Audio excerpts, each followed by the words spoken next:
Hello and welcome to this new video tutorial of Magento to Multi-Vendor Marketplace by Webkul.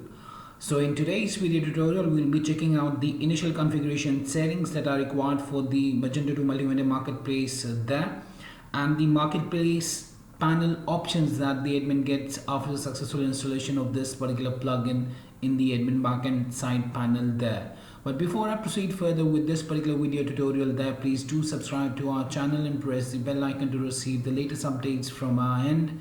And if you find this particular video helpful, then do kindly give it a thumbs up. So let's hop onto the admin backend panel and let's log into the admin backend panel. So after the successful installation of this particular plugin, that's the Magento to Multi-Vendor Marketplace by Webkul, after you've successfully installed it, you'll find one marketplace management option in the side panel, as you can see here. Under the marketplace management, we have different options like manage product, manage seller, manage commission, seller transactions, manage feedback, seller flag reasons, and product flag reasons. So we'll just go through each of these one by one, and then we'll be seeing the initial configuration settings that are required for the Magento to Multi-Vendor Marketplace by Webkul there. So under the manage product, the admin would be able to moderate the products there. So he'll be able to approve, disapprove, or deny any of the products that have been added by the marketplace vendors there. Here the admin will be able to do the approval or disapproval of the products, or can deny the products by tapping here on the deny button. Now, depending upon the configuration settings that have been set up for the whether the auto approval of the products has been enabled or disabled, if it has been enabled, then the products would be automatically enabled. Otherwise, if the auto approval has been set to no, then the admin needs to manually approve the products before they become live within the store there. So as an example here, if I select this particular product here, you can see that it's approved right now and it's enabled. If I want, I can approve or disapprove it. For example, if I want to disapprove it, I can disapprove it. And as soon as it's disapproved, we can see that this particular product would be disabled, and at the place of approved, it would be shown as disapproved there.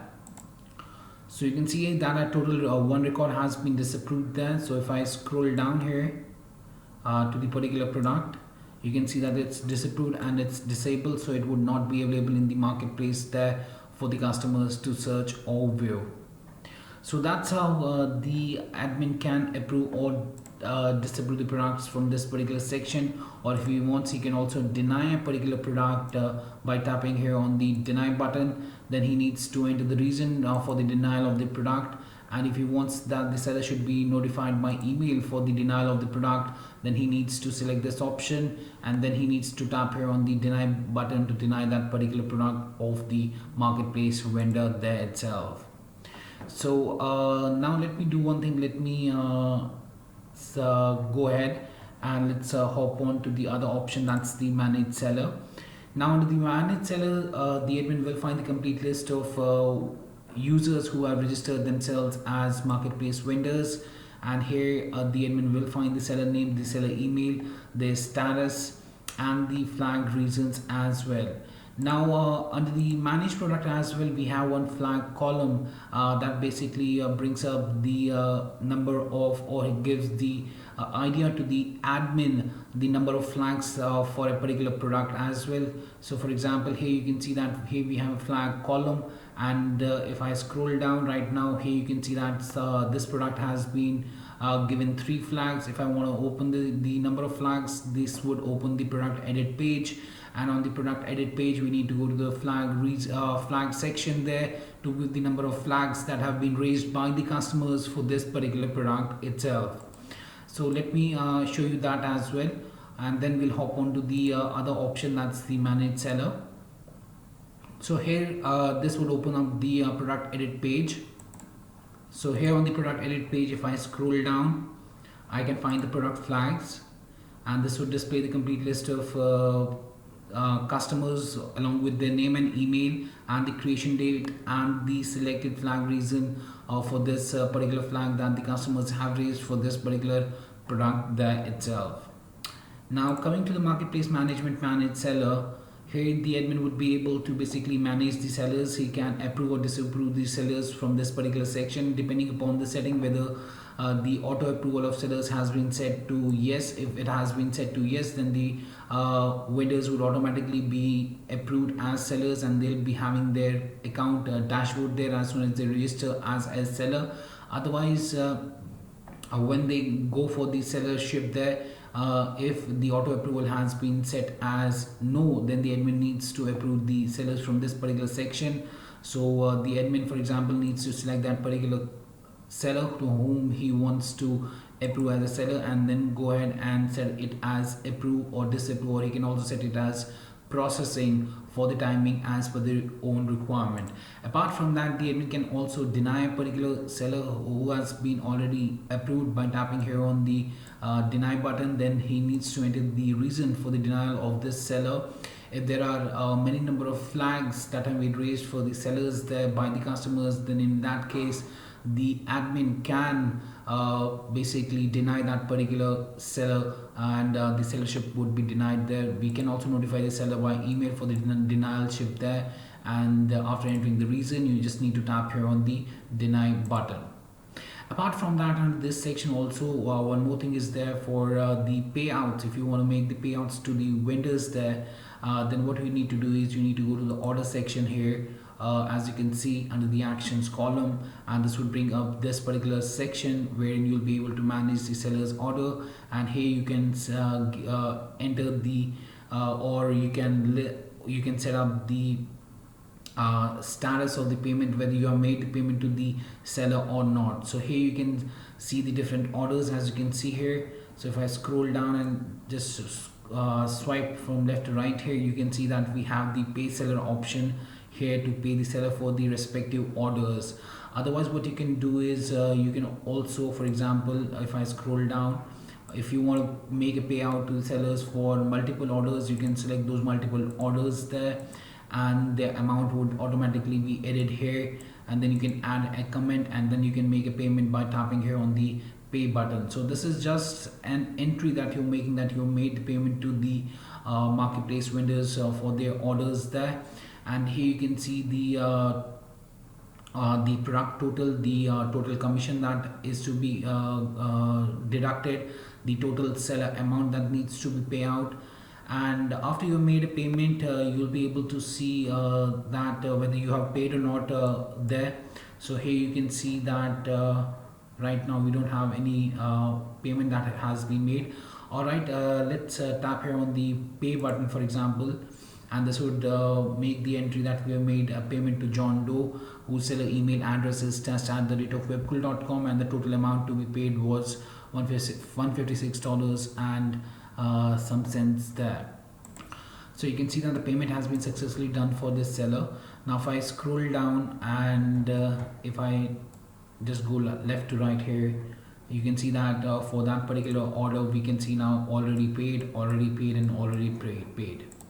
So that was about the manage seller section. Now under the manage commission, the admin would be able to see all of the what we say as commission rates applicable on the marketplace vendors there. So here you can see the complete list of vendors is there, and the commission rate for each of them, the total sales that they have made, the received amount, the commission amount is there, the remaining amount that needs to be paid out to the sellers, and the last paid amount to the seller is also visible here. Now if you want to make the changes to the commission for a particular seller there, what you can do is, for example, if I want to make a change to John Doe, I can open it up in another window, for example, and this would take us to the customer section, or the customer information section there, and here we need to scroll down and go to the commission section, and here you can see that under the initial configuration settings we are setting up the global commission, so that global commission has been set as 20 there. If you want to change it, you can just select this up and you can make a change to the commission there, and then you can save the customer itself. Alright, and then the particular commission would be changed under this particular section as well. So if I refresh this particular page now, and now you can see that from 20 now it's 12 for the commission for the particular seller, that's the John Doe. Alright, so that was about the manage commission section. Then we have the seller transactions. Now after the payout has been made under the manage seller section, as I've shown you, that particular transaction would be listed here under the seller transaction section. So here you can see the seller transaction that we had made for $132.80 there. The type was manual, the method was manual, and the creation date is also visible here along with the transaction ID and the seller ID as well. So that was about the seller transaction. Coming to the manage feedback. Now the customers would be able to basically what we say as they'll be able to provide their feedback to the marketplace vendors on their seller profile page there. So for example, if I go to a product there and go to a seller profile, let me go to a seller profile page there. For example, let's go to the blue coat, and here if I want to access the seller's profile page, I'll just tap here on the John Store, and this would redirect us to the particular seller profile page there. Now here if I scroll down, I'll be able to write the review there. So if I've written a review here for this particular seller there, now that would be basically available under the manage feedback section there. And from here the admin can moderate the particular ratings and the reviews that have been provided by the customers for the marketplace vendors, and the admin can approve or disapprove, and after the approval those would be visible on the seller profile page, as you can see here on the right hand side itself. All right, so that was about the manage feedback. Then coming to the seller flag reasons, here the admin would be able to create the seller flag reasons that are to be selected by the customers. In the previous one of the videos, I've already shown you the seller flag reasons. For more details, you can check the user guide, and within the user guide at the very top you will find the video for the seller flag reasons and the product flag reasons. I've given a complete video on that for the seller flag reasons and the product flag reasons, and from where actually the customers would be able to flag the products and the sellers. So let me just give you a gist. From the profile page, we can report the sellers by tapping on the report seller. We can choose the appropriate reason to flag. These are the seller flag reasons that we have created under that particular section. And if I close this out to give a flag to a particular product on the product page, we can report the product by tapping on the report product option, and then we can choose the appropriate flag reasons there or other reasons as per our own requirement there. Alright, so here under the seller flag reasons, here we have the complete list of reasons that we have created, and we can add more reasons as well. The same goes with the product flag reasons. If I show you, there will be only 3 reasons as we've shown you here. If I tap here on this, we have only 3 reasons available here. The same is visible here under the product flag reasons. Only 3 are visible right now, and the top 5 are displayed on the front end there. Alright, so this was the marketplace management, having the manage product, manage seller, manage commission, seller transaction, manage feedback, seller flag reason, product flag reason. Now coming to the initial configuration settings, we need to navigate through stores and then configuration. And on the configuration page on the left hand side under the Webkul block, here you'll find the marketplace option, and on the marketplace we will find the complete list of configuration settings for the marketplace itself.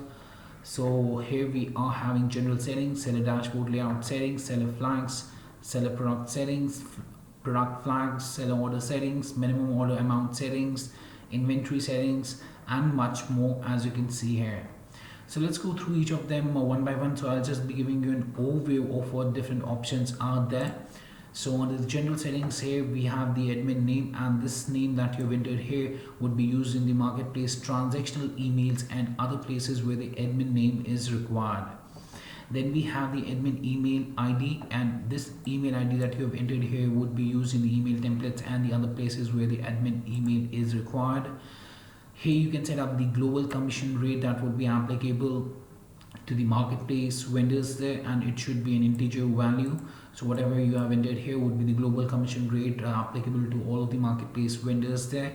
For individual vendors, you can also go to the marketplace management and manage commission, and from there you can change the commission rate for the individual vendors as well as per your own requirement there. Then we have allow sellers to manage orders. So if you want that the sellers should be able to manage their orders under their own account panel, then you'll have to select this option as a yes. Then we have move product tags to seller account. If you want to move the product tags to the seller account, then you'll have to choose it as a yes, otherwise you can choose it as a no. Then we have seller approval required. So here you can choose whether the seller approval is required or not when a particular user wants to register as a seller. So whether he should be automatically approved or whether the moderation of the admin is required for the approval there. Accordingly, you can choose a no. If you want that the admin should manually approve the particular seller, then you have to choose this option as a no. Otherwise, for the auto approval, you will have to choose this option as a yes. Then we have the set captcha enable as yes. Now this captcha would be available or visible on the contact option. So if I go to the product page and tap here on the contact seller, here you can see that we have a captcha that needs to be entered by the customer before contacting the seller there. So this can be enabled from this particular section. Then we have allow seller for Google Analytics. If you want that the seller should be able to enter the Google Analytics ID under their own account panel and that option should be available to them, then you have to choose this option as a yes. Then under the seller profile option or the account panel option, the sellers would find the option to add the Google Analytics ID under their own account panel there. So this was the general settings. Now coming to the seller dashboard layout settings. Under the seller dashboard layout settings here, you can see that we have the allow seller separate dashboard. Now we can provide a separate seller dashboard as well to the marketplace vendors. For example, if I go to the my account here, you'll be able to see that we'll be having the marketplace account block on the left hand side as well as the customer account block.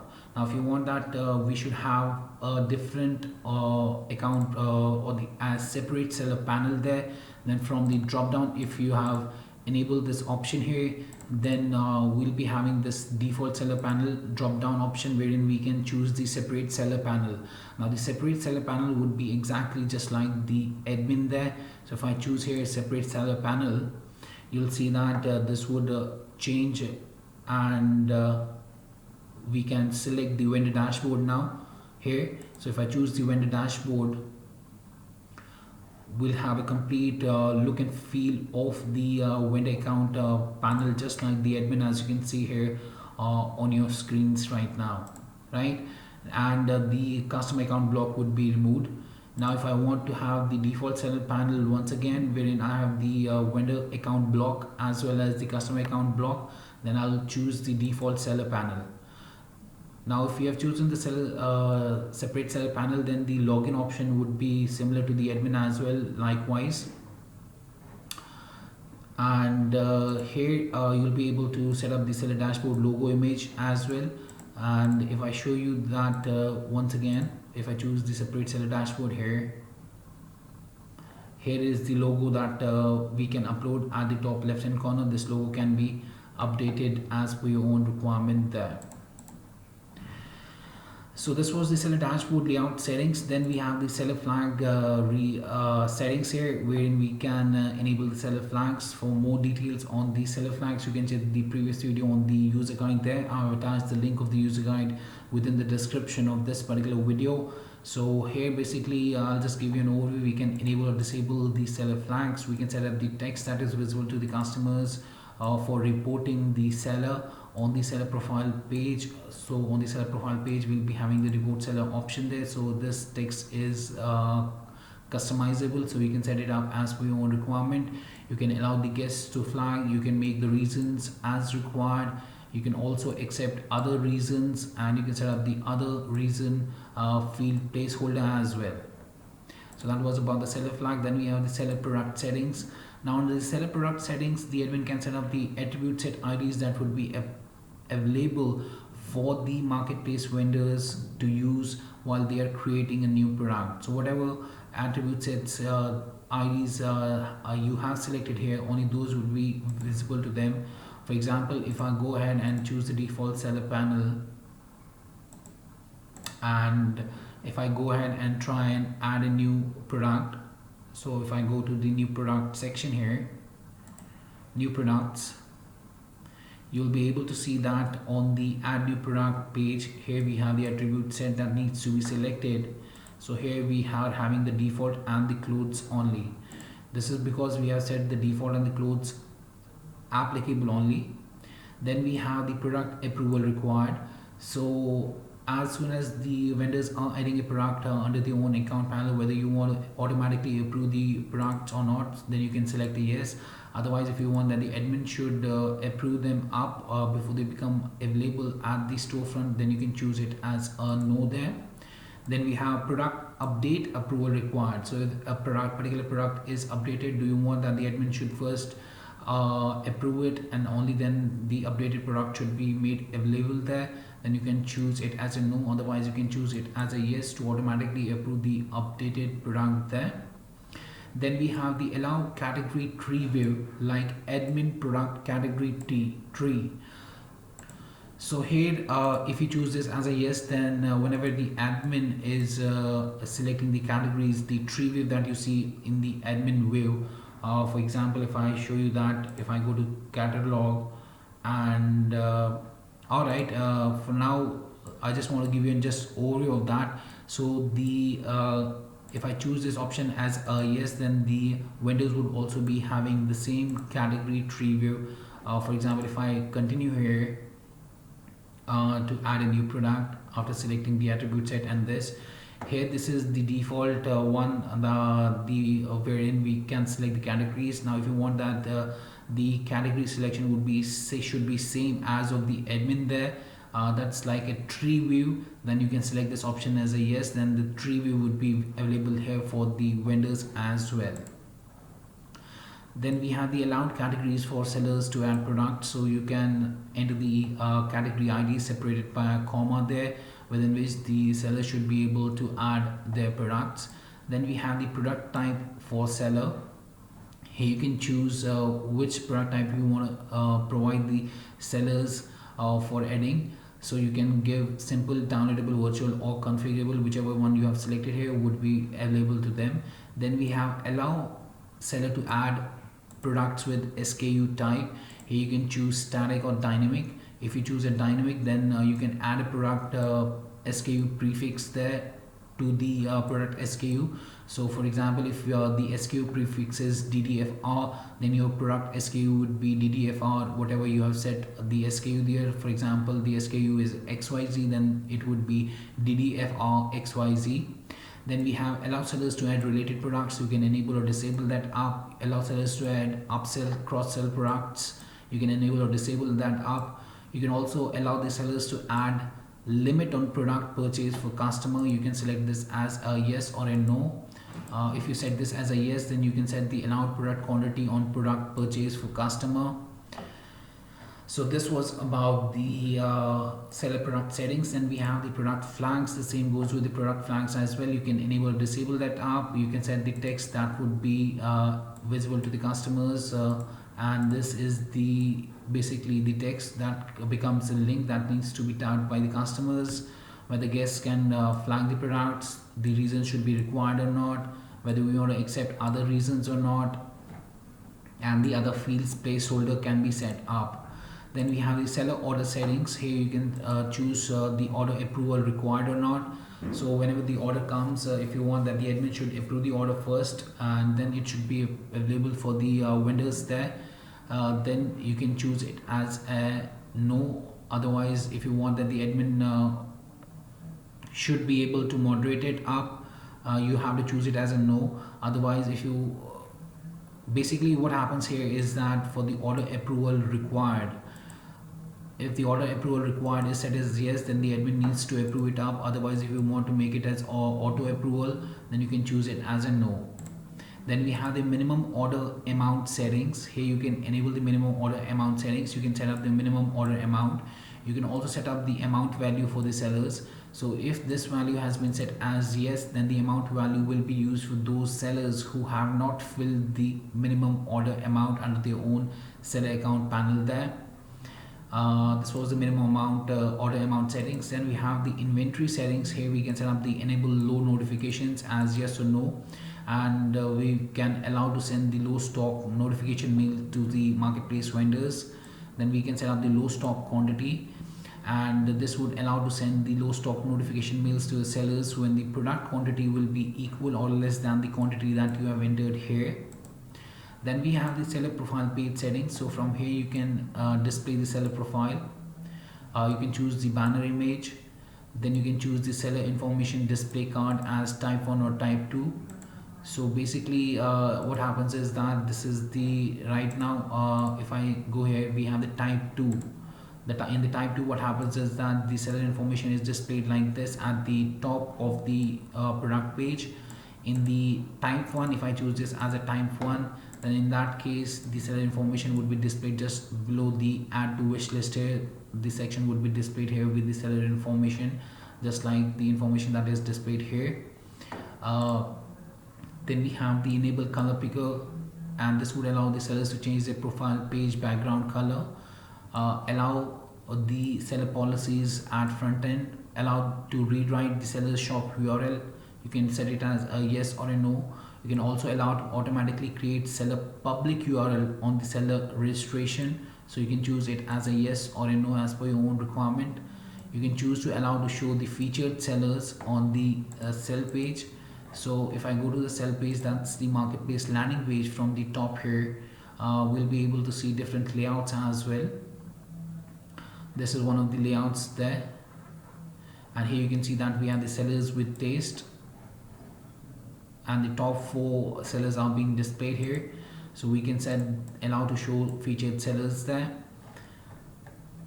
So that was about the seller profile page setting. Then we have the marketplace seller review settings. Here you can make a review on only order purchase. So this, if you have chosen this as a yes, then only this would allow only the authorized buyers to review for the sellers. Otherwise anyone can make a review there.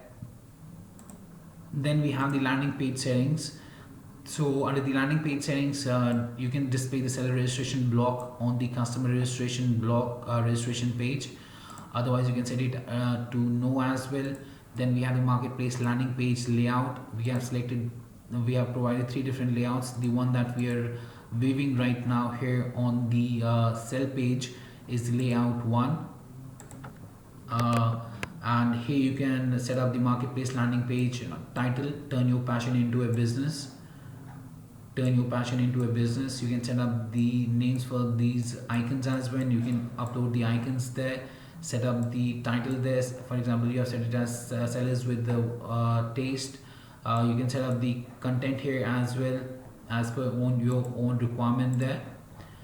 So here we have the banner content, the landing page labels, different labels like turn your passion into a business, sellers with taste, more than 500 shop owners have joined us last month.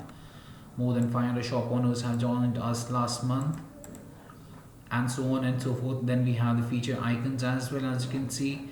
Now from here you can choose the different layouts. If I choose the layout 2, then we can set up the banner image, whether we want to display the banner or not, the banner content, the marketplace landing page layout, button label, and the terms and conditions can be set up. For example, if I save this particular configuration here, and now if I refresh this sell page here, you'll see the other layout being displayed here on the sell page. So now you'll be able to see a different one, open your shop, and we have an open your shop button as well here, and along with the banner there. So that was the layout 2. Similarly, you can choose a layout 3 for the landing page settings as well. Then we have the seller layered navigation. So here you will be able to display the seller filter in the layered navigation. You can choose it as a yes or a no, and you can display the name of the admin in the layered navigation as well. So whatever name you have used here would be the used for the admin's products in the layered navigation there. Then we have the seller's sitemap setting. Here you can allow the seller's URL and sitemap. Or you can choose it as a yes or a no. You can allow the seller's profile URL in the sitemap. You can choose it as a yes or a no. You can set up the seller profile URL frequency in the sitemap as daily, hourly, weekly, monthly, yearly, or never. You can set up the seller profile URL priority in the sitemap. You can allow the seller's collection URL in the sitemap. You can set up the seller's collection URL frequency in the sitemap. And you can set up the seller's collection URL priority in the sitemap as well. Apart from that, we have the marketplace product page field hints. So from here you can, for example, for product category you can give a field hint there. For product name, product description, if I take you to this particular section here, let me show you that.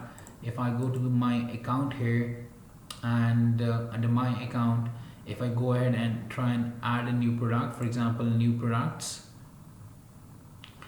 and if I tap here on the continue button after selecting the attribute set and the product type there, so here you can see that we have the hints here in the question mark: product name, product category. Alright, so here you can see the admin view is visible here for the product category right now. And so from here you can give the product page field hints. Similarly, you can give the marketplace profile page field hints as well. Alright, and then lastly we have the marketplace transactional emails. So here you have to select the default mails for the seller approval template, seller request template, seller unsubscribe template, seller state processing template, seller deny by admin template, product deny by admin template, product approval request to admin template. So from the drop down you have to choose the particular ones, and lastly you have to tap here on the save configuration button to save the initial configuration settings there. Alright, so yes, that was much about the marketplace account block options that the admin gets after the successful installation of this particular plugin. That's the Magento 2 multi-vendor marketplace by Webkul. So under the marketplace we get these options, and apart from that, under the backend we have under the Webkul block we have the marketplace, and here we get the initial configuration settings for the Magento 2 multi-vendor marketplace by Webkul itself. So yes, that was much about today's video tutorial. In the next video tutorial I'll be showing you the marketplace vendor account panel options that the vendors get, and how the vendors would be able to register themselves on the marketplace there. For now, that's much for the video, and I hope it helped you out in understanding the flow there. If you still have any questions, queries, suggestions or requirements regarding this particular plugin, then you can anytime get back to us at support@webkul.com, or you can raise a ticket at webkul.uvidesk.com as well. Apart from that, if you find this particular video helpful, then do kindly give it a thumbs up. And lastly, thanks for watching this particular video, and have a great day ahead.